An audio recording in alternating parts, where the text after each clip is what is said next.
അനുഗ്രഹമേറിയ നല്ലൊരു പ്രഭാതത്തിനായി കർത്താവിന് സ്തോത്രം ചെയ്യുകയാണ്.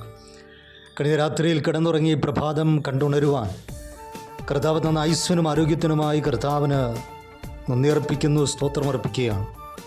ആത്മീയ ചിന്തകളിലേക്ക് എല്ലാ പ്രിയപ്പെട്ടവരെയും വളരെ സ്നേഹത്തോടെ സ്വാഗതം ചെയ്തുകൊള്ളുന്നു. കർത്താവ് നമ്മളെ അനുഗ്രഹിക്കട്ടെ, കർത്താവ് നമ്മളെ വഴി നടത്തട്ടെ.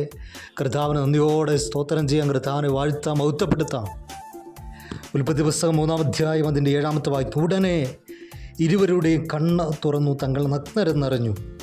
അത്തിയില കൂട്ടിത്തുന്നി തങ്ങൾക്ക് അരയാട ഉണ്ടാക്കി. ദൈവകൽപ്പനയെ ലംഘിച്ച് ദൈവം ചെയ്യരുത്, കഴിക്കരുത്, ഭക്ഷിക്കരുത്, തിന്നരുതെന്ന് പറഞ്ഞ വൃക്ഷത്തിൻ്റെ ഫലം പറിച്ച് ഭക്ഷിച്ച മാത്രയിൽ അവരുടെ കണ്ണുകൾ തുറന്നു. അപ്പോൾ അതുവരെ ആത്മീയ കാഴ്ചപ്പാടോടുകൂടി ആത്മീയമായിരിക്കുന്ന കാഴ്ചകൾ കാണത്തക്കവണ്ണം ആത്മീയ കണ്ണുകൾ തുറന്നിരുന്ന ഒരനുഭവത്തിലൂടെ അവർ മുന്നേറി. എന്നാൽ ദൈവകൽപ്പന ലംഘിച്ച നിമിഷം തന്നെ ആ ഒരു കാഴ്ചയ്ക്ക് മങ്ങലേറ്റു, മാറ്റം വന്നു. ലോകപ്രകാരമുള്ള കാഴ്ചകൾ കാണുക, ലോകയിഷ്ടപ്രകാരമുള്ള മനസ്സിനെ കീഴടക്കുന്ന പല കാഴ്ചകൾ കാണുവാൻ അവരുടെ കണ്ണുകൾ തുറന്നു.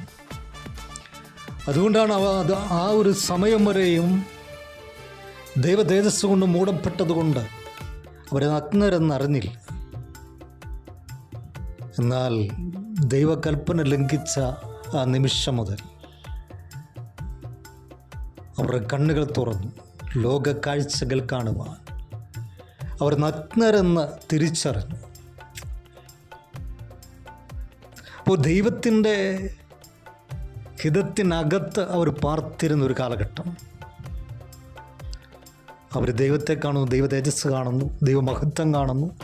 ദൈവം ഇറങ്ങി വരുന്നത് അവർ കാണുകയും ആ ദൈവത്തോട് കൂടെ വസിക്കുകയും ചെയ്യുന്ന അനുഭവങ്ങൾ. ദൈവം സൃഷ്ടിച്ച മനോഹരമായിരിക്കുന്ന ഭൂപ്രദേശങ്ങൾ, അരുവികൾ, തോടുകൾ, പുഴകൾ എന്ന് വേണ്ട സകല ജീവജാലകങ്ങളെയും ആ ദൈവിക കാഴ്ചപ്പാടോടുകൂടി കണ്ടിരുന്നൊരു കാലഘട്ടമുണ്ട്. അതിന് മാറ്റം വരികയാണ്. ഇപ്പോൾ ലോകപ്രകാരമുള്ള ജഡമോഹം, കൺമോഹ ജീവനത്തിൻ്റെ പ്രതാപം ആ ഒരു മേഖലയിലേക്ക് കണ്ണുകൾ തിരിക്കത്തക്കവണ്ണം അവരുടെ കണ്ണുകൾ തുറക്കപ്പെട്ടു. അപ്പോൾ അവരറിഞ്ഞു, തങ്ങൾ നഗ്നരെന്നറിഞ്ഞു.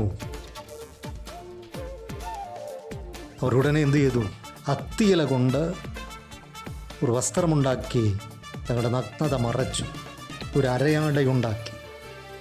അത്തിയില കൊണ്ട് ഉണ്ടാക്കിയ ആ വസ്ത്രം എത്ര ദിവസം നിലനിൽക്കുമെന്ന് നമുക്കറിയാം.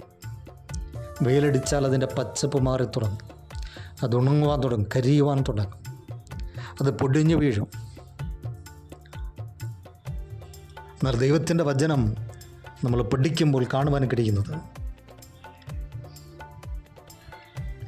3-ാം അധ്യായം 21-ാമത്തെ വാക്യം. യഹോവയായ ദൈവം ആദാമിനും അവൻ്റെ ഭാര്യയ്ക്കും തോൽ കൊണ്ടുടുപ്പുണ്ടാക്കി അവരെ ഉടുപ്പിച്ചു.